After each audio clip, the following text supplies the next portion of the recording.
Panibagong araw natin ulit mga Mars. Umpisahan na natin, tara, let's go! Hello mga madiskarteng nanay! So maaga nga akong gumising dyan, mga 5:30 na ng umaga. Dahil nga maaga natin i-deliver ang ating customized cake. So umpisahan natin ang ating araw ng kasipagan. So ganito pala yung ginagamit kong board, size 10 sa ating promo package. At syempre bago mo nga ilapag yung ating cake base dyan ay punasan muna natin siya ng tissue. At tapos ay maglalagay tayo ng konting icing para didikit yung ating cake. Pero actually maganda talagang ipanglagay natin dyan bago natin ilagay yung cake base natin ay yung iba gumagamit ng melted chocolate. At yung iba naman may nakikita rin akong gumagamit ng glucose. Disclaimer po, bago ko po hinahawakan yung cake ay naghuhugas po ako ng kamay. So dito sa moist chocolate cake nating cake base, mas maganda talaga kapag overnight chilled siya. Kasi mas nagiging firm yung ating texture ng ating moist chocolate cake. Kasi nga na-experience ko na kasi dati na may rush order ako ng moist chocolate cake yung flavor. And then hindi ko na nga siya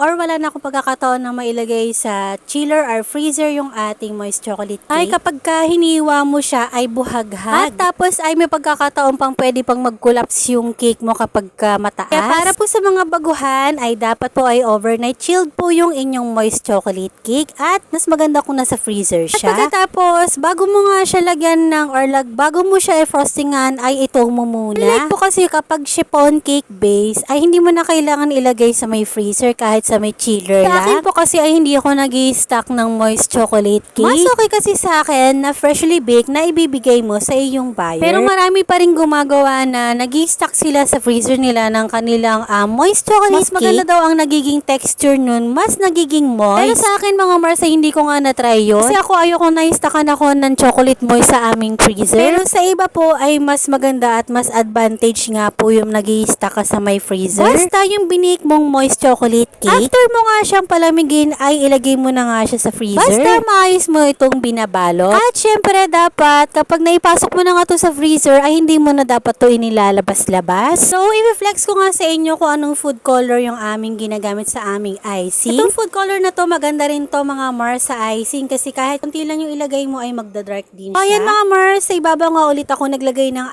icing. At in-spread ko nga siya gamit yung spatula. At dapat ay paabutin mo nga yan hanggang sa may gilid. At pag natapos natin sa ibabaw ay dito naman tayo sa may katawan. So ang gamit ko pa rin paglalagay ng icing dyan ay spatula. Noong una talaga ay hindi ko pa talaga to gamay. Nahihirapan at masakit talaga to sa braso. Pero determinado talaga ako na matuto kung paano ba gumamit ng ganitong method. Kasi nga sa ganitong paraan Mars ay mapapabilis ang iyong pagpa-frosting. Nung natapos ko nga lagyan ng icing yung ating cake ay sinimulan ko na nga rin itong pakinisin. Tulad din ng iba ay nagumpisa rin ako na hindi marunong magpakinis. Grabe lang talaga nung una akong natutong gumawa ng cake. Pagpapakinis pa nga lang inaabot na ako ng ilang oras. Sabi nga nila para makuha mo yung tamang pagpapakinis sa yung cake ay dapat ay maganda ang iyong icing. So dapat mga Mars, isa rin yun ang dapat mong matutunan kung paano ba timplahin yung icing nang hindi ka nai-stress. Hindi ko may recommend sa inyong icing mga Mars ay yung whip it o kaya yung ACC. Maganda yun Mars kasi nga walang overbeat yun pero wag mo lang siyang susobrahan ng cold water. So cold water ang ginagamit doon mga Mars para mas maganda yung magiging kalabasan ng iyong icing. At ito pa pala mga Mars, wag na wag nyong i-skip to kasi karamihan talaga sa mga baker katulad ko minsan ay nakakalimutan tong ilagay. At buti na nga lang mga Mars ay hindi pa nga ako nakakapaglagay ng printable toppers dyan. Kaya kahit papaano ay naihabol ko nga siya. And after ko nga siyang malagyan ng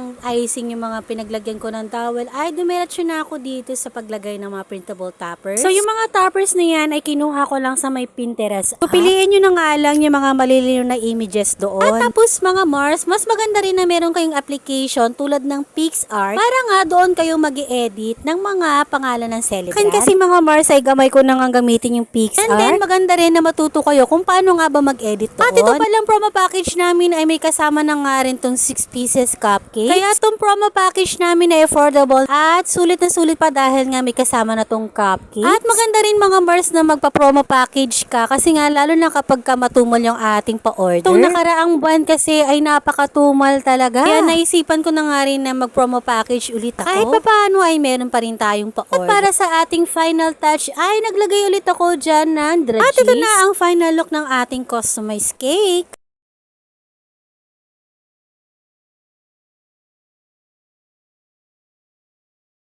At nagpapasalamat po ako kay Ma'am Juliet sa pagpapabook sa amin at pabibigay ng tiwala na ipagawa sa amin yung Christine cake ng kanyang baby. Please po, continue support our FB page para po patuloy po kami nagbibigay ng mga tips at cake tutorial para sa mga customized cake. And that's for all for today's video. Thank you for watching.